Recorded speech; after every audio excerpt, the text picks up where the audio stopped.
Success, what we call success, and failure. People that own homes and mansions, people that are in between, people that are halfway down and halfway out, people that are divorced, and people that are homeless, and people that just don't care, and people that are way down there, but you know, they're going up. You watch them, they might be down today, but they're going to rise like a true champion. They're going to be up. And I wanted to show one of those stories from all the way over here, from the very bottom, to this couple that are my other mom and my other mom, Pa. And we do lunch like once a month. I wanted to take them to this Christmas party with me and show them that, hey, these people have horses, they live in a mansion, they came from all the way over here. And you're going to hear their story, and it's amazing. And I went to go pick up one of my kids in his apartment. And I knocked on the door, and this other young man opened the door. And I said, where's Ryan? That's his real name. That's his name. And he said, hey, he moved. He doesn't live here anymore. And I just got this negative vibe about the household. Not about the people in the house, about the household. It was an evil spirit in that house. You ever walk in someone's home and you can just say, man, there was a lot of things wrong in this household. And I got that vibe instantly. And so I opened the door of communication, and you know, I can be funny when I really want to be funny. You know, if you know me, you know.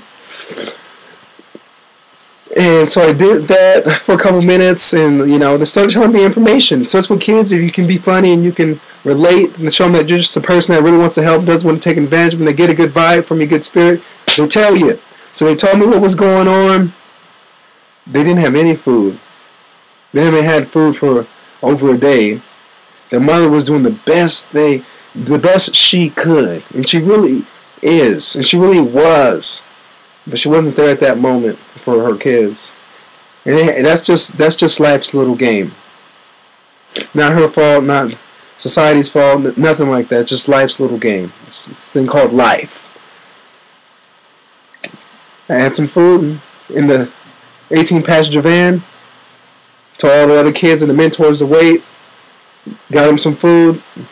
I gave them a card, and I said, man, I don't have much. We don't have much, but you know, we try to really empower and help people, man. I'm here. Here's my card. Let me know if you need anything. It was like 4 days away from Christmas, and I had some extra Christmas gifts and things. As different organizations partnered with me, and I made sure that they got at least a few things, a few nice things for Christmas, and we did that. And I said, you know, I want to keep an eye on that young man and his sister. And just today is Sunday, and Friday is with another organization which I volunteer for, and I advocate and represent different things. I was dropping some kids off, and they told me what happened, young man. They told me that he died in a fire in that home. And I went to his funeral just Saturday, and it was sad, because that man and his little sister, they lived a hard life. And I just wanted to say that out loud. And I went to his funeral, and I'm going to leave you with this. And I went to the funeral, and he was on the basketball team. He didn't have a ride. He didn't have transportation. He had such a good spirit. I was thinking about putting him in my mentorship program just based on that interaction, that one moment I had with him. But I want to leave you with this.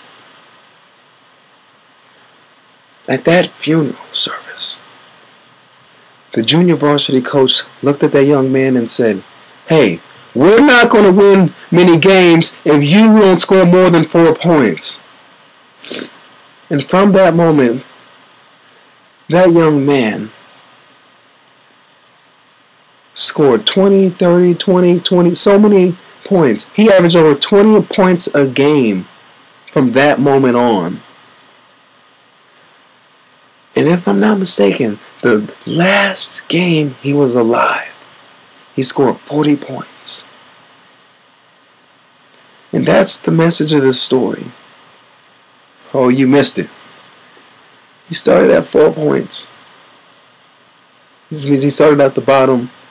He didn't say, what about other teammates? He didn't say, coach, you're being hard on me. He didn't make excuses for his life or that team. He thought about what was said, and he started to make a difference right from there. I'm talking the next game he started scoring. He scored over 20 points. The next game, and the next game, and the next game, and the next game. And the last game he was alive, he scored 40 points, people. You understand the illustration that I'm making? That this young man, coming from this destitute background, he didn't know his father, and he didn't have food because I was there. I don't know him. Just that one day that man went down climbing a new mountain for the 40 points. When you're in high school, I mean, what can you do? You know what? You give it your best and not make excuses. You're in college, what can you do? You give it your best and not make excuses, volunteer when you can, and be honest with people. You're a professional, you're doing your job, what can you do? You give it your best and not make excuses. And of course, love your family, but also love people outside your community. Love your community, love people. At least reach out when you can. And don't make excuses and say you can't this time when you know you can. What do you do when you don't know how to reach out? You pray about it. You say, you know what? I don't know how, but the little that I do know how, I'm going to use these tools. I'm going to use this butter knife to fix this car engine, to fix this window, until I get the proper tools, and so someone shows me different. Until then, I'm going to use this butter knife, this universal tool, so to speak, to do whatever I need to do. And if it takes me 9 hours when it should have took 9 minutes, that's just going to happen. And like that man that didn't have transportation, that passed away for 4 to 40 points. If it takes me 3 hours to get to school when it takes someone else 19 minutes and they have a ride to get to school, then you know what? That's what it takes me. That's what I'm talking about in life. That's what I'm talking about. That's a winner. That's what we need to do. That he made me a better person. I only met him one time.